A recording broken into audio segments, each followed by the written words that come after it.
morning, everybody. I'm Charlie Fink. I'm here with Ted Schilowitz. It's This Week in XR. Today is Friday, March 11th. Again, as always, our show is grateful to Verbella for their sponsorship. Our guest today is Blake Kammerdiener, who is the head of XR programming at South by Southwest, which starts today. I'm off on Sunday. Can't wait. Number 7 for me. Love this festival. And everybody's going this year, Ted. Yeah, good morning, Charlie. I will just be attending virtually, which is sort of the last virtual thing, and then NAB will be my first out in the world experience. But I will look forward to catching up in VR chat and hearing all the stories. So big news yesterday. Yeah. Niantic gobbles up another XR company in their quest to build the game engine for the real world. Mm-hmm. And a good organic fit. We had the founders of Eighth Wall on a little while ago on the podcast. Eric Murphy, Torian. Yeah, and I think that's a good move. I mean, I think that's an organic fit for Niantic and a piece of the puzzle that they needed to do a non-app oriented delivery of AR across the platforms, right? Right. So, well, the whole point is Niantic wants to build an appless ecosystem for XR experiences, mobile AR experiences. So I think this is a big step. They got 60 AI last year. 2 years before that, they have acquired computer vision experts, Escher Reality. So the pieces are coming together for them. Right. And I do think that there is a substantial opportunity to take this away from the incumbents Unity and Unreal Engine and really make it the AR platform for the real world. Yeah, that's an interesting perspective. That I wasn't actually thinking about it that way, that it's kind of a fight to the death, but I was thinking more of a sort of collaborative effort. Oh, I don't think it's a fight to the death, and plenty of people will keep using the incumbent platforms. I mean, Unity has an ad server built into it. So right. I don't think that the world is going to flee right away. I just think it's a really neat way to deliver XR. Anybody with a browser and a camera on their smartphone is able to do AR and without downloading an app. Yeah, so just opens the ecosystem even more. And they've been at it for a long time, right? They've had a lot of corporate clients and a lot of provability, and they've had good success, and now that's a smart acquisition moment. Yeah. So I'm excited about their new platform, Lightship. It's something they've been talking about for years as they've tried to diversify away from Pokemon Go. Right, and so far, Pokemon Go still proves to be the snowflake, right? That is their giant cash cow and their success point, and the other things they've tried have not really proven anything even close to it. But just like with any entertainment-oriented company, you've got to keep trying and you got to keep at it. So they're going to add more pieces to the puzzle and see what happens, which is good. Interesting the way that startups go today, right? It's not like they have any prayer of ever really going public or being a long-term enterprise. They're always built to be acquired. Yeah, maybe the only sector that is showing its strength as trajectory into long-term sort of platforms is the earn-to-play gaming space. So far, unless you have some touch points that I'm not remembering, the earn-to-play game groups like Sandbox have not been acquired. They are just growing and capitalizing. Oh, sure. I mean, VR Chat hasn't been acquired. And by the way, interesting news from VR Chat that we'll get to in a minute. So, right, you get to the size of Rec Room or VR Chat and you're a unicorn worth over $1 billion, then it becomes more than just a little amuse-bouche. Right. So let's get to the other news. I brought up VR Chat for 2 reasons. One is they're the platform that South by Southwest is using, and maybe we'll talk to Blake more about that. And they also introduced, they augmented their avatar system so that now you can, touch hair, comb hair, right, and more behavior, and, have a nose that honks and wiggle your ears or spread your wings. And it was the #1 most requested upgrade, which is really interesting. Yeah, people want to sort of feel those reality simulations, right? And play around with stuff. So that's cool. I think I make this reference all the time. It goes all the way back to the we and the me, right? People had so much fun designing their me's in the pre-metaverse space of two-dimensional VR gaming, and that holds true. And when you look at a lot of the big platform games, people that get into those games spend a huge amount of time customizing their avatars and building them up and skinning them and so forth and so on. So makes sense.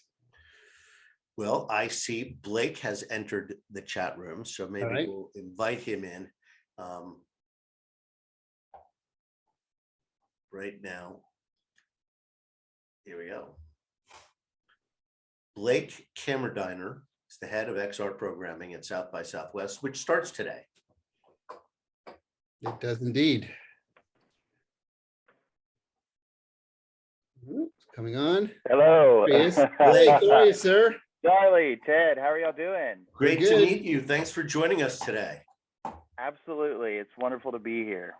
You know, this podcast is really, although it's popular with many people in tech, in particular, we focus on XR. And it's one of the great things about how XR has developed is how it's been embraced and given, home before it really had any scale at places like South by Southwest. So you guys have been visionaries in this category, and I can't wait to hear what's in store. So, tell us how it's going to play out, big picture, and then we'll give us the real and the virtual and how they're merging together this year, because I know that's yeah. I mean, we're super pumped because it's starting. Like, we're here on the ground in Austin. We're building out our XR Experience exhibition right now, just below me. And where are you this year? You're not in the Marriott? Correct. Yeah, we moved over to the Fairmont. So right beside the convention center. It's a bigger ballroom. It's beautiful. It's a really wonderful space to be in. We're very excited about it. Yeah. So yeah, we're building it out right now. We have, South by has started at large. We have sessions going, all of that kind of good stuff. We have activations out on the street everywhere. People are flying in every second. I see somebody new. It's so exciting. Because this is the first time we've been on the ground in 3 years, so since 2019. So we're so pumped. But yeah, so we're gonna have our XR exhibition starting in the Fairmont. It runs for Sunday, Monday, and Tuesday. It's 13th through the 15th. It's on the 3rd floor in the Congressional Ballroom. There we have primarily our XR Experience Spotlight and XR Experience Competition sections from the film festival lineup. And then we're going to have a load of special events. And we're going to have a couple on the ground and then a bunch in our VR chat world that we produced again this year, which we're super excited about as well. So it's the XR Experience World. A shout out to our partners at Fluff World for helping us put it on this year. And that we're going to have live sessions in there. We're going to do like we did last year, which are a lot of fun, meetups, parties. This year we have a lot of actually meetups and parties. Where's my invitation? I've left out. No, just we're popping them up. We're popping them up on the schedule. We're popping them up on the schedule as we speak. You want to hear something funny? Usually there's lots of dinners and prearranged rendezvous, but there really aren't very many this year. I think it was sort of like everybody was surprised that it actually happened. So there wasn't a lot of this, planning a year in advance, right? The way some companies do. Yeah. It's funny. It's all of those, they are popping up. They like every day I start seeing other people, like new people who are like, I just decided to get on the plane and then we're going to do this dinner over here. Can you join us? Can you come in? Every day there's more of that coming. It's super exciting. Like, I can't tell you how many people have literally hit me up over the last 3 days being like, we're coming to Austin. We changed our mind. We're coming. I know. Everybody's going to be there except for Ted Shilowitz. Yeah, I'll be just in the virtual, Blake. I've got one more year of holding out, then I'll be back next year. Blake and I have spent tons of time together over the years. Yeah, so. We have. And it's good. That's why we have that space also. That's actually the super exciting part about it, right? So, it was we learned a lot last year when we did our online event only. And so we were able to like learn from that, bring those like best parts from that to the live event. And we have people around the world who still can't come. I don't want you to do self-criticism, but what were the things that you learned last year that you think you're addressing this year? You know, honestly, it's like space. We had a lot of space, so we condensed it down a little bit this year. You know, we brought it all into like one world with a few venues within that. So at least in the virtual space, right? And then we were able to kind of like, because we did that really quick last year, and so this year we're able to plan a little bit more in advance. We have some more like live performances and connected events from around the world that we're really excited to bring out this year.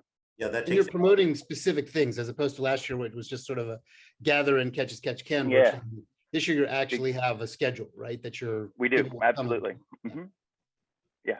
If you go to our schedule, you can go down to actually like search the venues, search VR chat, and just like find it all in one place. It's real great. Search VR chat. That's great. So people can search VR chat on the South by Southwest site. On the South by Southwest schedule, schedule.sxsw.com. Great. So Blake, how long have you been programming XR at South by Southwest? I started it actually on the physical installations with a small little one room in the Hilton for the 2016 event. That's when we did it. We were planning stuff. Yeah. Yeah, we were planning on. They were like, we're like, well, everybody's talking about it. Let's do the conference. And like instantly we were like, okay, we're gonna do a AR VR track in the conference. We're gonna bring it all together in one spot. But we hadn't actually planned to have the physical installation. That I was like, we have to. we fought it all year long, and then they were like, okay, yeah, you can have this room. And in that room was, you know, Verse at the time, which is Chris Milk's company, and we had Nani De La Pena was in there, and several other wonderful independent creators who were really diving in and exploring the space, and it was just super popular the whole time. And then the next year in 2017 we began what we call the virtual cinema, which we have now changed to the XR experience for this year. Just you know, that was early in the days, and that virtual cinema now has like a very specific you know, meaning to a lot of people. So now, you know, the XR experience just expands that, and really, and this year's program shows some of that with, you know, we have the AR, we have VR, we also have some audio experiences and some, you know, more physically engaging experiences. It's going to be a lot of fun. And before this, you were working on the film side, or you still are? Yeah, I still am. I do a little bit of all of it. I program on the feature film side and a lot of the episodic stuff as well. And then we program in the conference on the film side, program on all the XR sessions in the conference as well. Oh, well, cool. Thank you for all these speaking engagements. It's a pleasure to have y'all. I mean, you know, like we want it. It brings everybody together, and yeah, you know, we love it. I think that's kind of one of the best things about South by Southwest. You know, it's broad enough that you're consistently surprised, yet it's narrow enough to attract the XR community.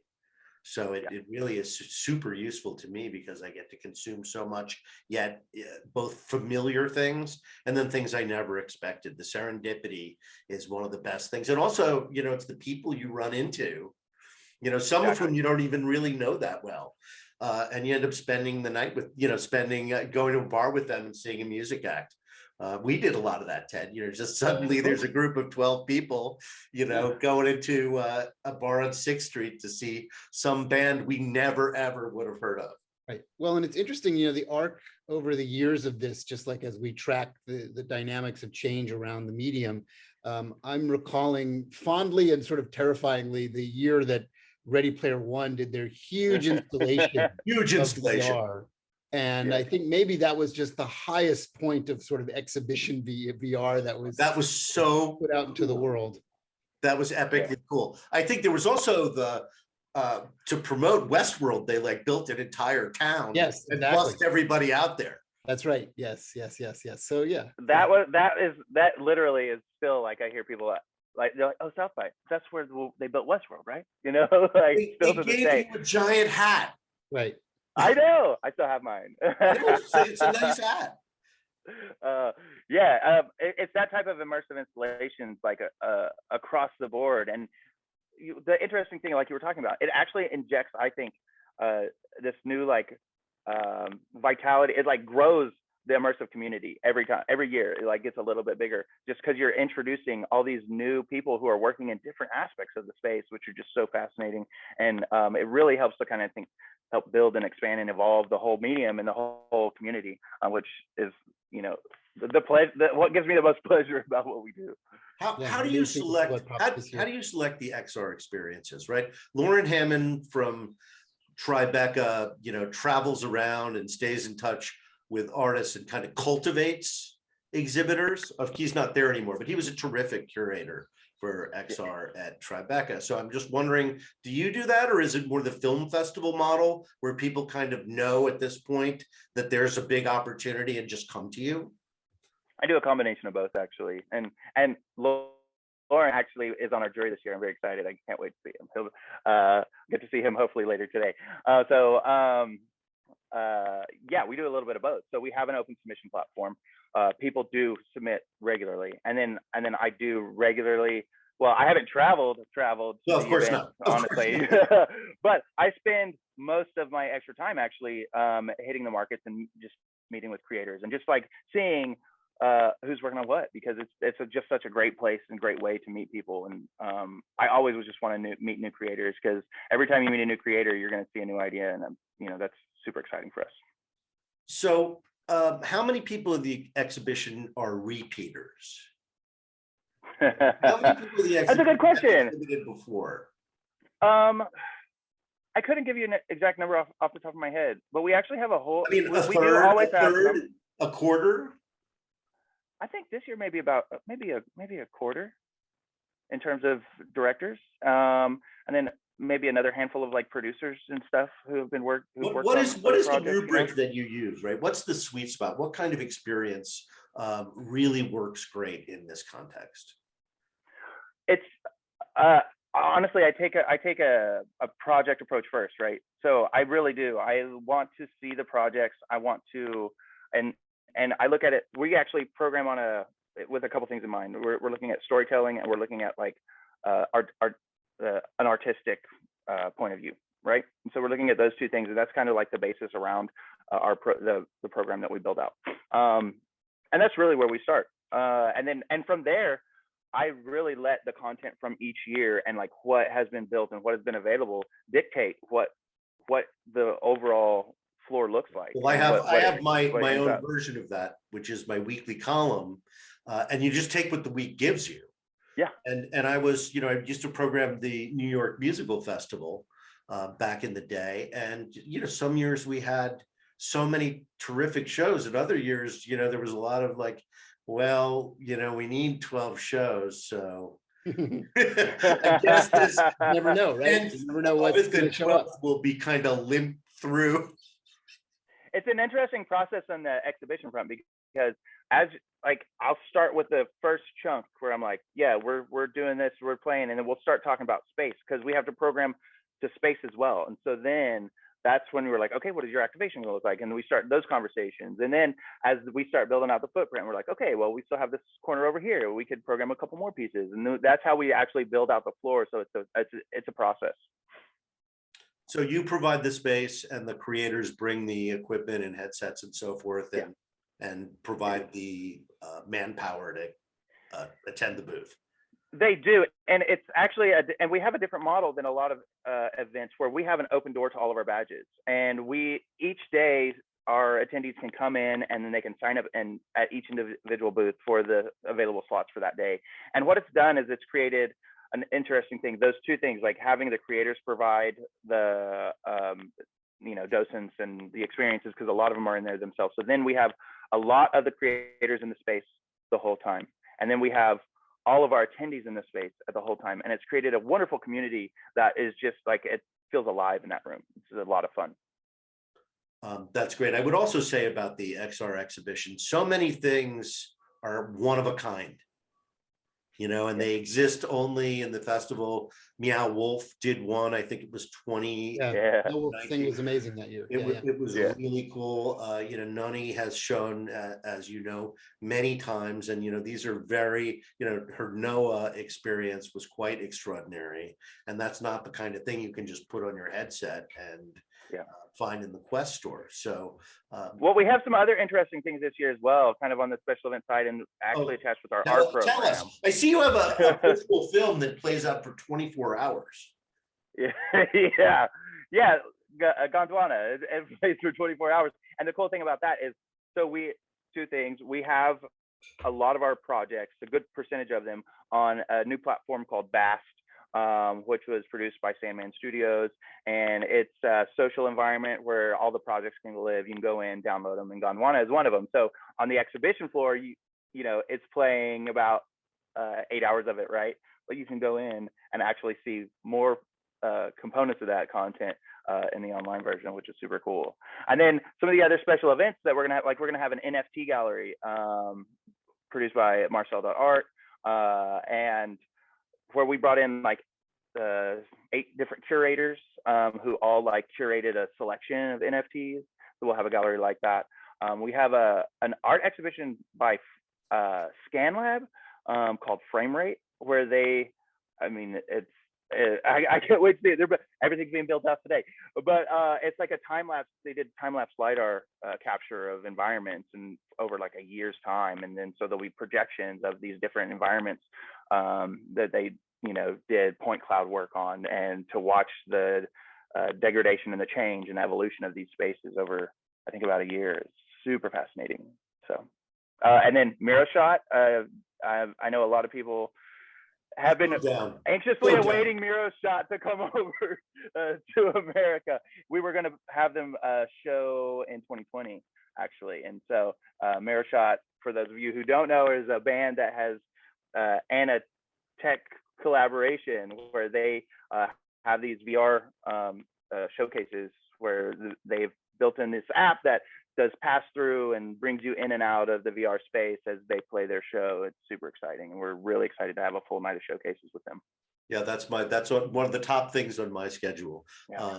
We had Ann McKinnon, who's one of their artistic advisors, on our show, I think 2 years ago, talking about Mirror Shot. So they've come a long way. Being featured at South by Southwest is a really big deal for a music app. And I would add, it's one of these hybrid experiences where people not only are in and out of VR, but they're in and out of the headset.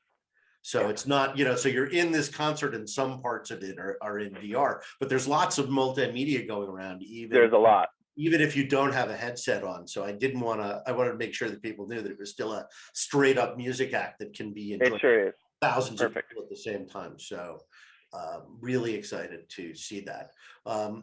What else is that? Did we cover everything in immersive? But what is there anything in the film program that somebody interested in tech would take a look at? Oh man, yes.